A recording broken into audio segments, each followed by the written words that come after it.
இன்னைக்கு India cricket தாண்டி world கிரிக்கெட்ல ரவிச்சந்திரன் அஸ்வினோட திடீர் அனௌன்ஸ்மெண்ட் தான் ஒரு பெரிய பேசு பொருளா இருந்துட்டு வருது.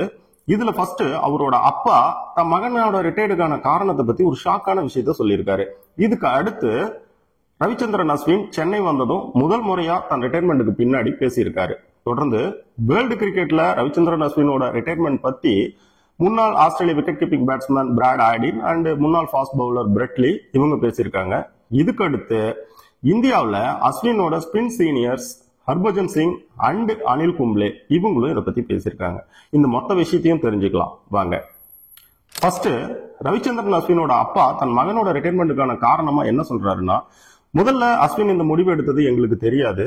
அதுக்கு பின்னாடி இதை தெரிஞ்சுக்கிட்டப்ப எங்களுக்கு ஒரு ஃபேமிலியாவே அதிர்ச்சியா தான் இருந்துச்சு. ஆனா இப்படிப்பட்ட முடிவை நாங்க எதிர்பார்த்துட்டு தான் இருந்தோம். ஏன்னா அவருக்கு அணியில தொடர்ந்து ஒரு மாதிரி அவமானம் நடந்துகிட்டே இருந்துச்சு. இந்த அவமானம் கண்டினியூ ஆனதுனால அவர் அதுக்கு மேல ஏத்துக்க முடியாதுன்னு சொல்லி வெளியே வந்திருக்கலாம் அப்படின்னு சொல்லியிருக்காரு. அவரு சொல்ற அந்த அவமானம் என்ன இருக்கலாம் அப்படின்னா, 2 வருஷம் கஷ்டப்பட்டு விளையாடி இந்தியா WTC ஃபைனல் போறதுக்கு அஸ்வின் ஒரு முக்கிய துருப்பு சீட்டா இந்திய அணிக்கு இருந்திருக்காரு. ஆனா இவங்க கரெக்டா அந்த ஃபைனல்ல மட்டும் கூட்டிட்டு போய் டிராப் பண்ணிடுவாங்க. இதுக்கு அடுத்து Australia, England, south Africa, New Zealand இப்படி போறப்ப ரவிச்சந்திரன் அஸ்வின் டீம்ல இருப்பாரு, பிளேயிங் லெவன்ல விளையாட வாய்ப்பு தர மாட்டாங்க. அண்டு அந்த டைம்ல அவரு ICC டெஸ்ட் பவுலிங் ரேங்கிங்ல நம்பர் 1 இருந்தாலும் இதே தான் நடந்துச்சு.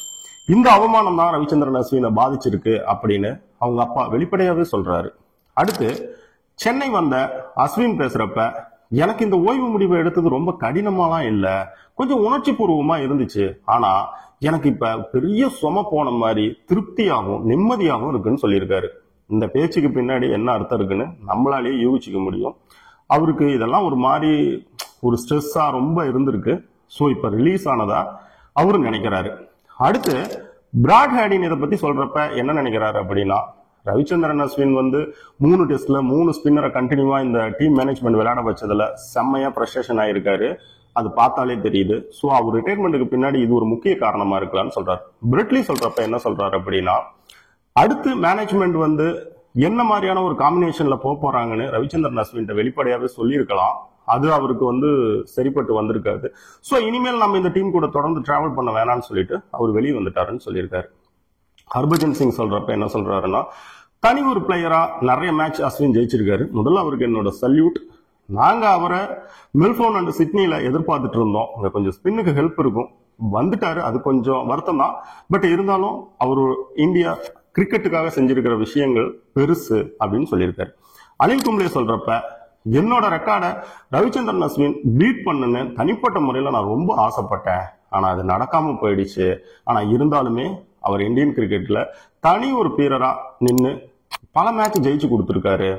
அவர் உண்மையாவே ஒரு லெஜெண்ட் அப்படின்னு பாராட்டியிருக்காரு. இன்னைக்கு அஸ்வின் சம்பந்தமா நடந்த பேசப்பட்ட முக்கியமான விஷயங்கள் இதுதான். மேற்கொண்டு அஸ்வின் அவரோட யூடியூப் சேனலுக்கு வரப்ப இன்னும் நிறைய விஷயங்கள் அஸ்வின் சம்பந்த அந்த ஓய்வுக்கு பின்னாடி இருக்கக்கூடிய உண்மை காரணங்கள் தான் தெரிய வரும்.